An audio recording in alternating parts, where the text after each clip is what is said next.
श्री अर्जुन जी महाराज, और जैसे ही अब उसने अश्वत्थामा ने सोचा कि मैं बचूंगा नहीं, तो उसने ब्रह्मास्त्र का संधान किया और ब्रह्मास्त्र का प्रयोग अर्जुन पर कर दिया।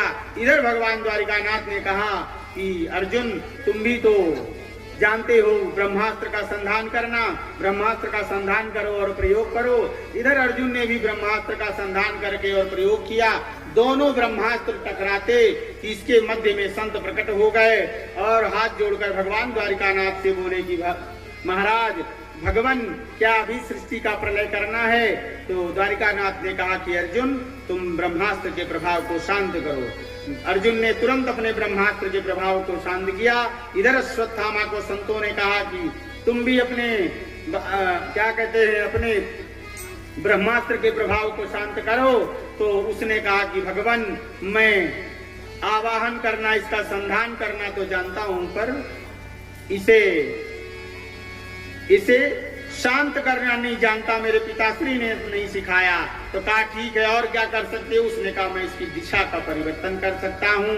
और अब उसने दिशा का परिवर्तन कर दिया। दौड़ करके अर्जुन ने रस्सियों में जकड़ कर रथ में डाला, ले आकर के द्रौपदी के चरणों में पटक दिया। आप रस्सियों में जकड़े हुए अश्वत्थामा खड़े हैं। देवी द्रौपदी ने सिर नीचे से जैसे ऊपर किया तो उनको ये लगा कि साक्षात हमारे गुरुदेव खड़े हैं। क्यों? गुरु पुत्र जो होता है वो गुरुदेव के समान होता है। सो दौड़ करके उनके रस्सियां खोलने लगी। मुंचिताम मुंचिताम मेष ब्राह्मण नितराम गुरु, ये तो हमारे गुरुदेव के समान है, इनको आपने रस्सियों में क्यों जकड़ रखा है? और कहा कि पार्थ आपको उन्होंने गूढ़ रहस्यों से अवगत कराया धनुर्विद्या के। सो अब यहाँ पर भीम आकर के बोले देवी इसने तुम्हारे 5 पुत्रों की हत्या की है और इसकी तुम रस्सियां खोल रही हो। तो उन्होंने कहा कि महाराज कम से कम मेरे 5 पुत्र नहीं हैं, लेकिन मेरे 5 पति आप सब अवलंब के रूप में मुझे प्राप्त हो। इसलिए क्या चाहते हैं कि देवी गौतमी जिनके पति तो नहीं रहे, हमारे गुरुदेव तो नहीं रहे, एक अवलंब मात्र बचा हुआ है, वह अवलंब भी समाप्त कर देना चाहते हो। अवलंब मतलब सहारा, एक सहारा बचा हुआ है उसे भी समाप्त कर देना चाहते हो। तो अब यहाँ पर संकट आया कि धर्म संकट उत्पन्न हुआ। धर्म संकट उत्पन्न हुआ कि इन्हें कौन सा दंड दिया जाए। सो अब यहाँ पर श्री अर्जुन जी महाराज आए। भगवान द्वारिकानाथ से पूछा कि महाराज क्या सजा दी जाए इनको? तो उन्होंने कहा कि महाराज जब बात समझ में ना आए शास्त्रों का सहारा ले लो। शास्त्रों में क्या लिखा है? उन्होंने कहा ब्रह्म बंधुर्न हंतव्यम आतताई बधारहणः, अर्थात ब्राह्मण की हत्या किसी भी कीमत पर नहीं की जा सकती, किसी भी स्थिति में ब्राह्मण की हत्या नहीं की जा सकती। परंतु क्या है? आतताई बधारहणः। अब आतताई कौन है? ध्यान से समझें। आतताई कौन है? आतताई वो है जो शिशु की हत्या कर दे, बालक की हत्या कर दे, स्त्री की हत्या कर दे और पागल की हत्या कर दे, वृद्ध की हत्या कर दे और विक्षिप्त अवस्था में जो व्यक्ति हो अथवा सोते हुए की हत्या कर दे, वो आतताई कहा जाता है। सो आज 5 बालकों की हत्या करी है। तो अब भीमसेन ने अपनी गदा उठाई, मैं इसे अभी मार डालूंगा। तो नहीं, उन्होंने धर्मराज युधिष्ठिर ने कहा कि नहीं ऐसा नहीं है। अब टेढ़ी टांग वाले भगवान चुपचाप खड़े हैं। तो उन्होंने कहा कि अर्जुन ने कहा महाराज ऐसे क्यों खड़े हो? कहा इसलिए खड़ा हूं कि भैया कोई मुझसे पूछे तो बताऊं।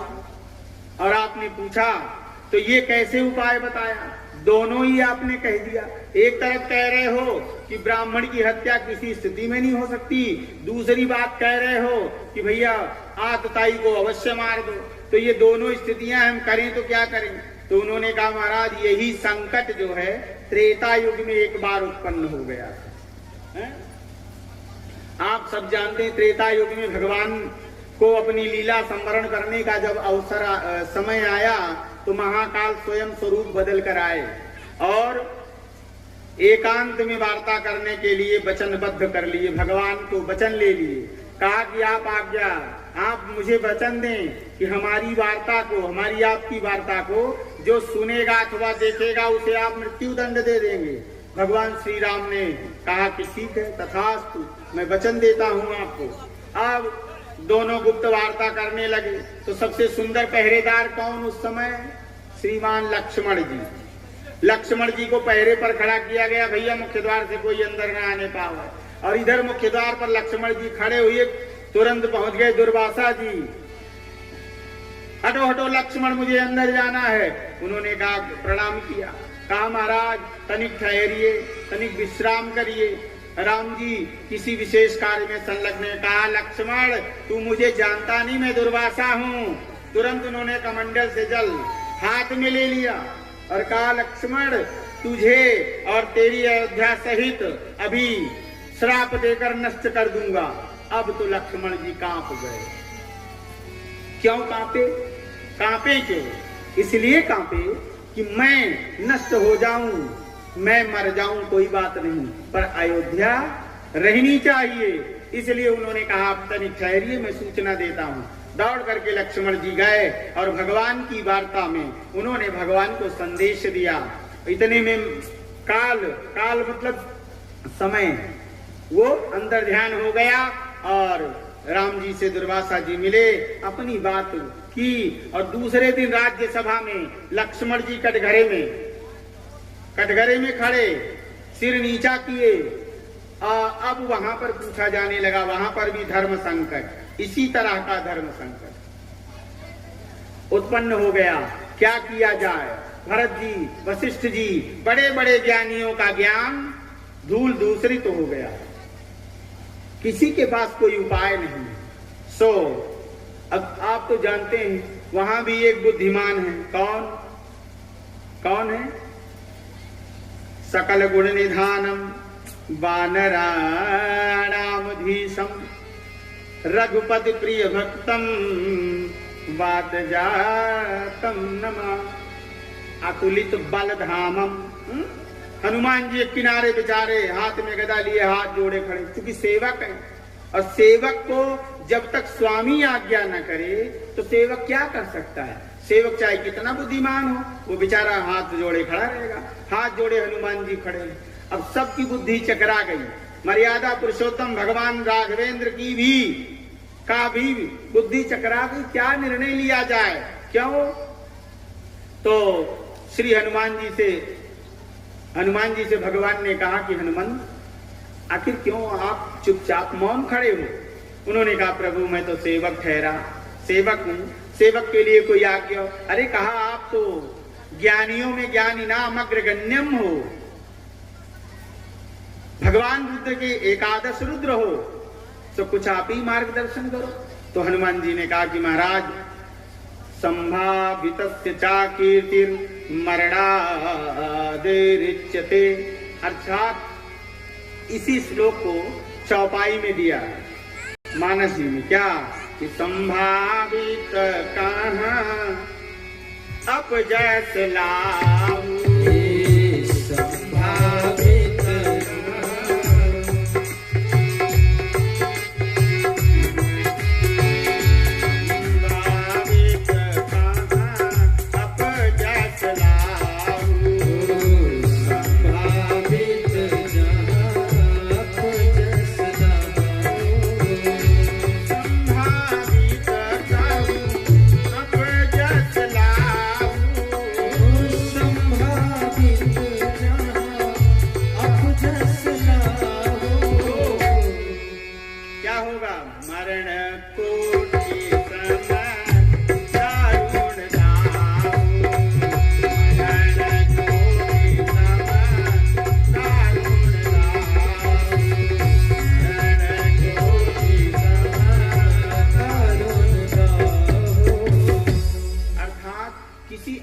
प्रियजन का, जो आपको सबसे ज्यादा प्यारा हो, उसे भरी सभा में अपमानित करके भगा दो, उसे आपने मृत्यु दंड दे दिया। अब उस क्षण को, उस पल को वो जितनी बार याद करेगा उतनी बार वो मरेगा, एक मृत्यु मर जाएगा। अब यहां पर हो गया फैसला। भगवान ने कहा हो गया फैसला भैया, क्या हो, अश्वत्थामा को युधिष्ठिर, धर्मराज युधिष्ठिर ने आज्ञा करी कि इसके मस्तक पर जो मणि है निकाल लो। भीमसेन ने उनके मस्तक की मणि निकाल करके और अपमानित करके भगा दिया। अब इधर अश्वत्थामा भागा अपमानित होकर के, तो उसने कहा कि मैं अपमानित हुआ हूं तो क्या हुआ, इस अपमान का बदला अवश्य ले लूंगा। और अब इधर अश्वत्थामा को, अब इधर अश्वत्थामा अपमानित हुआ जा रहा है। अपने मन में ये सोच रहा है, क्या सोच रहा है कि इस अपमान का बदला मैं अवश्य लूंगा। और उसने क्या किया, अब पहले ही वो कर चुका है, उसे जो करना था वो कर चुका है। क्या कि वो उस ब्रह्मास्त्र की जो दिशा का परिवर्तन किया, जानती उसने कहा किया कि वीर अभिमन्यु की पत्नी उत्तरा के गर्भ में उसे पता चला कि इस कुल का वंश है, तो उसने उसकी तरफ उस ब्रह्मास्त्र को मोड़ दिया। और इधर बहुत दिन रहते हो गया था हमारे द्वारिकानाथ को, तो सारे पांडवों से आज्ञा लेकर के, भैया आपके यहाँ रहते रहते हमें बहुत दिन हो गया और अब हम कृपा करके हमको आज्ञा दो, कृपा करके हमको आज्ञा दो और अब हमें हमारी द्वारिका जाने की आज्ञा दो। रथ आया और भगवान जैसे ही निकल करके सबसे आज्ञा लेकर और रथ के पास पहुंचे, दिव्य गजब की झांकी है। भगवान एक हाथ से रथ का पहिया नहीं, रथ का डंडा, खंबा जिसे कह सकते हैं, रथ का खंबा पकड़ कर खड़े और एक पांव पायदान पर रखा है, चढ़ने वाले पायदान पर, और एक पांव भूमि पर है और दूसरे हाथ से अभय मुद्रा में सभी लोगों को आशीर्वाद प्रदान कर रहे हैं। गजब की दिव्य झांकी है। ऐसी मनोहर झांकी को सारे पांडव अपने नयनों के माध्यम से अपने हृदय में बसाकर मानो सुरक्षित कर लेना चाहते हैं कि अब भगवान द्वारिकाधीश से कब भेंट होगी, कब इनका साक्षात्कार होगा। सो तब तक के लिए इस झांकी को सुरक्षित कर लिया जाए। और इतने में वह ब्रह्मास्त्र देवी उत्तरा के गर्भ को तप्त करने लगा, संतप्त करने लगा। अब वो निकल करके भागी और भागते भागते कहीं शरण ना मिली, तो उसने समझा, आ करके भगवान के श्री चरणों में गिर गई। पाहि पाहि महायोगिन देवदेव जगतपते, नान्यम तद्भयं पश्ये यत्र मृत्युः परस्परम। हे प्रभु, अब भगवान के चरणों में अनन्य भाव से गिर गए। गीता जी में भगवान कहते हैं, क्या कहते हैं, अनन्या चिंतयन्तो मां ये जनाः पर्युपासते तेषां नित्याभियुक्तानां योगक्षेमं वहाम्यहम्। भगवान कहते हैं कि जो भी अनन्य भाव से, किसी वस्तु को लेकर के आने की आवश्यकता नहीं, सिर्फ अपने हृदय से वो अनन्य भाव से हमारी चरण शरण ग्रहण कर लेता है, तो मैं क्या करता हूँ, उसके योग और क्षेम अर्थात सारी उसकी जिम्मेदारी मैं स्वयं ले लेता हूँ। इसलिए भगवान के श्री चरणों में जैसे ही अनन्य भाव से गिरी, तुरंत भगवान ने अंगुष्ठ भाग मात्र का स्वरूप बनाया और उसके गर्भ में गए। ब्रह्मास्त्र से संतप्त छोटे से परीक्षित जो शिशु थे, माँ के गर्भ में अपनी, वो डर के मारे ठिठुर रहे थे। भगवान गए और अपनी गदा को इतना जोर से घुमाया कि वो ब्रह्मास्त्र का प्रभाव शांत हो गया। और अब नन्हे से परीक्षित की छोटी छोटी आंखों ने भगवान के उस सुनहरे स्वरूप का दर्शन किया और अपने आंखों से अपने हृदय पटल पर धारण कर लिया। और उस छोटी सी भगवान की छोटी सी मूर्ति को अपने हृदय में बसा करके धारण कर लिया। और भगवान बाहर आए। अब सारे पांडवों से उन्होंने कहा कि महाराज रक्षा किया। देवी उत्तरा अपने महल में गई और इधर सारे पांडवों ने देखा कि देखते देखते हमारे वंश की रक्षा भगवान द्वारिकानाथ ने करी। सारे लोग हाथ जोड़कर प्रणाम करने लगे और इतने में देवी पांडवों ने कहा कि महाराज, अब पांडवों के साथ उनकी मैया देवी कुंती आई और उनसे कहा कि प्रभु आप जैसे, अब यहाँ देवी कुंती नाना प्रकार के श्लोकों से स्तुति कर रही हैं और मैया कुंती को स्तुति करने दीजिए, भगवान की सेवा करने दीजिए और यहीं पर वाणी को देते हैं विश्राम और शेष चर्चा अगले सत्र में कल 2 बजे से। और आइए बड़े श्रद्धा और प्रेम से 2 बार भगवान के नाम का स्मरण करते हैं कि भज गोविंद गोविंद गोपाला, भज गोविंद गोविंद गोपाला, भज गोविंद गोविंद गोपाला, भज गोविंद गोविंद गोपाला।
कम बढ़ रहा है। यशोदा जी के लाला नंद लाला,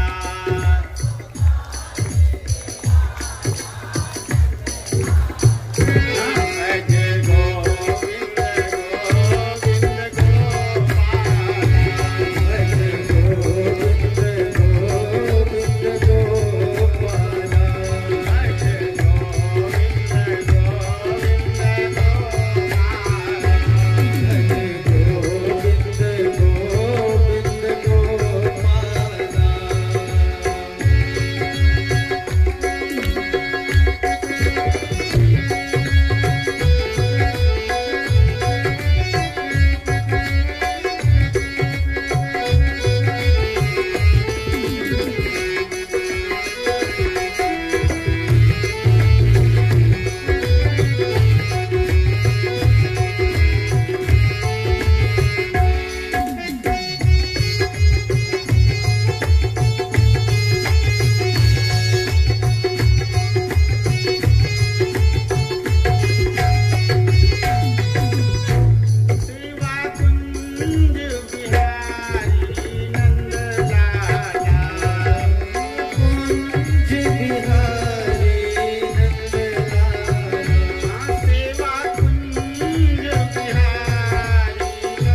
जय हो। बोलिए आज के आनंद की जय हो। कथा में आने वालों की जय हो। कथा में ना आने वालों की जय हो। कथा में कभी ना आने वालों की जय हो। अपने घर चादर तान के सोने वालों की जय हो। ओम श्रीमद्भागवत महापुराण की गुरुबाल कृष्ण लाल की जय हो। सभी लोग अपने स्थान पर खड़े हो जाएं। भगवान की परम मंगलमयी आरती में आर्त होकर के अपने आप को समर्पित करेंगे। और देखिए आरती की 2 थालियां हैं। इधर माताएं हमारे मुख्य परीक्षित आरती घुमाने के बाद इधर एक आरती प्रदान करेंगे और उनके पुत्र आदि पुत्र और पुत्रवधू जितने हैं परिवार के लोग सब आगे आ जाएंगे और एक आरती पुरुष वर्ग में चली जाएगी और एक आरती माताओं में।